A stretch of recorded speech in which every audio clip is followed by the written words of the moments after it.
আজকের টপিক হচ্ছে English speaking.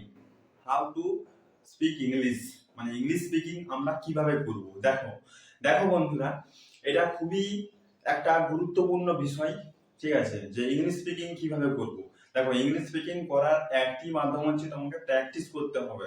ঠিক আছে, তোমার যে কি বলবো, তোমার একটা কারণ খুঁজে বার করতে হবে যে আমি ইংলিশ স্পিকিং কেন করব। কারণ দেখো, অনেকেই আছে যারা অ্যাপ ডাউনলোড করেছে প্র্যাকটিসের জন্য, কোনো তোমার ইউটিউব চ্যানেল বা অনলাইনে কোনো কোর্স বেছেছে। ঠিক আছে, কিন্তু তারা ইংলিশ শিখতে পারেনি। কেন পারেনি জানো? কারণ ওরা জানে না, ওরা কারণটাই জানে না আমরা কেন শিখছি। এই কেনটা প্রথমে দিয়ে আসতে হবে, যে আমি কেন শিখবো, আমি ইংলিশ স্পিকিং শিখবো, কিন্তু কেন শিখবো, এই কেনটাকে আগে দিয়ে আসতে হবে। যদি তুমি এই কেনর উত্তরটা, মানে আমি কারণটা খুঁজতে হবে যে আমি কেন, কারণ কি, আমি এটা শিখে আমি কি কি কি কি করতে পারবো। যদি এই কারণটা তুমি জানতে পারো তবে তুমি ইংলিশ স্পিকিং শিখতে পারবে। না হলে ওই 2-4 দিন তোমাকে হয়তো জোর করে কেউ শেখাবে, দিয়ে ওই ব্যাস জোর করে শেখালেও তুমি শিখতে পারবে না। কারণ তুমি কারণটাই জানো না, তোমার নির্দিষ্ট কোনো গোলস নাই। ঠিক আছে, তাহলে কি করে হবে? তাই নির্দিষ্ট একটা গোলস বানাতে হবে এবং কারণটা খুঁজে বার করতে হবে যে আমি ইংলিশ স্পিকিং কেন করবো, এটা করে আমার কি কি বেনিফিট আছে। যদি তোমার মনে হয় যে বেনিফিট আছে তাহলে তুমি করবে, তাহলে তুমি এমনিতেই করতে পারবে। ঠিক আছে, কেউ তোমাকে জোর করবে না, তোমাকে সকালে উঠলেই ঠিক আছে অটোমেটিক্যালি তুমি এটা করতে আরম্ভ করবে, যদি তোমার কারণ থাকে, বেনিফিট থাকে। তাই ওই কারণটা খুঁজে বার করতে হবে আর নিজের গোলস ঠিক করতে হবে, তাহলে তুমি ইংলিশ স্পিকিং প্র্যাকটিস করতে পারবে। এই যে আমরা বলি যে ইংলিশ স্পিকিং করব, কিন্তু কারণ কি কারণে করব, এটা কোন কোন জায়গায় লাগে, ঠিক আছে, এই কারণটা তোমার খুঁজে বার করতে হবে। নাহলে তুমি ওই 2-4 দিন করবে, 2-4 দিন করার পর তোমার ওটা আপনা আপনিই বন্ধ হয়ে যাবে। ঠিক আছে, এরকম অনেক বিষয় আছে। তো প্র্যাকটিস তোমাকে প্রত্যেকদিন করতে হবে। ওটা করার পর তোমাকে প্র্যাকটিস করতে হবে।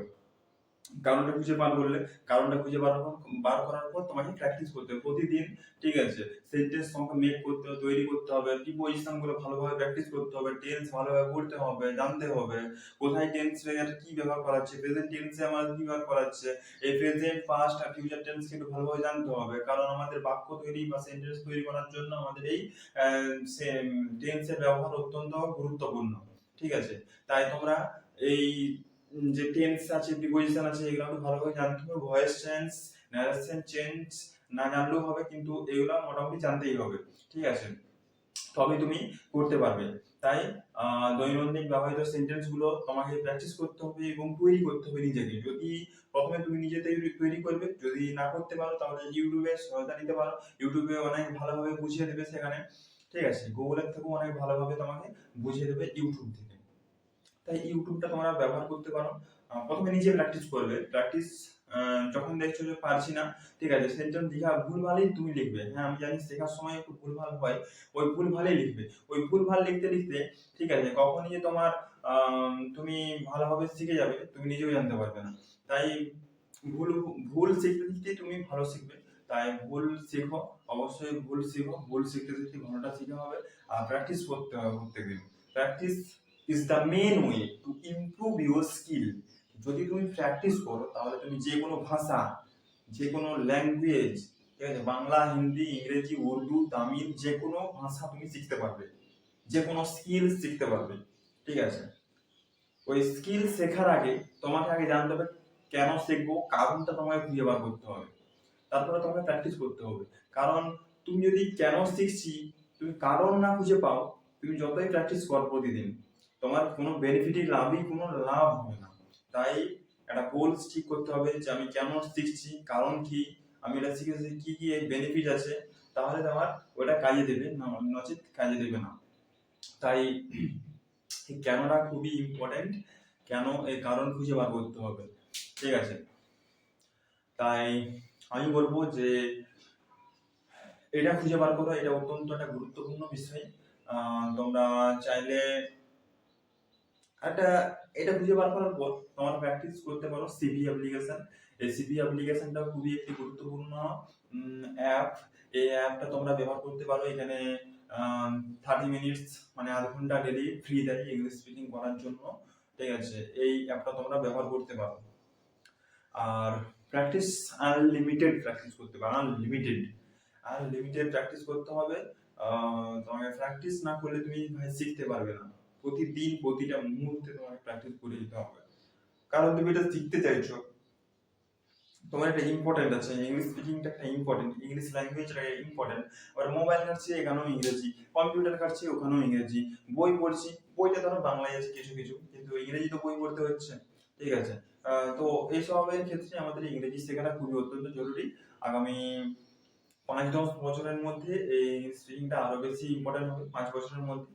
তাই এটা ভেরি ভেরি ইম্পর্টেন্ট, এটাকে কাজে লাগাও। আর ব্যবহার তোমাকে প্র্যাকটিস করতে হবে, প্রতিদিন প্রতিদিন প্র্যাকটিস করতে হবে, ঠিক আছে। যে আজকে আমি প্র্যাকটিস করলাম, আরো 2 দিন করলাম না, তারপর 2 দিন পর আবার করলাম, এরকম করলে কিন্তু হবে না। তোমাকে দৈনন্দিন ব্যবহৃত সেন্টেন্স গুলো শিখতে হবে এবং তারপর প্র্যাকটিস করতে হবে। Practice is the main way to improve your skill. যদি তুমি প্র্যাকটিস করো তাহলে তুমি যে কোনো ভাষা, যে কোনো ল্যাঙ্গুয়েজ তুমি শিখতে পারবে। প্র্যাকটিস যদি না করো ভাই, তুমি কোনো কিছু শিখতে পারবে না, ঠিক আছে। তাই প্র্যাকটিস করতে হবে, এটা ইংলিশ স্পিকিং হোক, যেটা যে কোনো স্কিল হোক, তোমাকে প্রতিদিন প্র্যাকটিস করে যেতে হবে, ঠিক আছে, তবে তুমি শিখতে পারবে। এই যে আমি ভিডিওগুলো বানাচ্ছি, আমি জানি যে এখন ভিউজ হচ্ছে না, কবে ভিউজ হবে সেটা আমি জানি না, কিন্তু আমাকে করে যেতে হবে, আনলিমিটেড প্র্যাকটিস করে যেতে হবে, আনলিমিটেড ভিডিও করে যেতে হবে। কারণ ভিডিও করতে গেলে আমার তো কোনো টাকা লাগছে না, ঠিক আছে। মোবাইলটাকে আমাকে রিচার্জ করতেই হচ্ছে প্রতি মাসে। আমি ভিডিও বানাই, নেট খরচা করি বা না করি, আমাকে রিচার্জ করতে হচ্ছে। আমি নেট খরচা করি বা না করি, আমার নেটটা এমনিতেই 1 GB চলে যাবে, কোম্পানির কাছে ফেরত চলে যাবে। তাই ওটাকে সঠিক কাজে লাগাতে হবে, ভিডিও বানাতে হবে, মানে তোমার যেটাতে বেনিফিট আছে সেরকম কাজ করতে হবে। যে আমি এডুকেশনাল ভিডিও বানাচ্ছি মানে এডুকেশনই তোমাকে বানাতে হবে এরকমটা নয়। তুমি যে কাজ করো সেই রিলেটেড ভিডিও বানাতে পারো, সেটা ইউটিউবে ছাড়তে পারো, সেটা থেকে অনেকটা ভিউজ আসতে পারে। তাই ইংলিশ স্পিকিং বলছিলাম, ওটা প্র্যাকটিস করো, অবশ্যই তোমরা ওখান থেকে অনেক কিছু বেনিফিট পাবে। ধন্যবাদ এই ভিডিওটি দেখার জন্য। Thank you, thank you, thank you.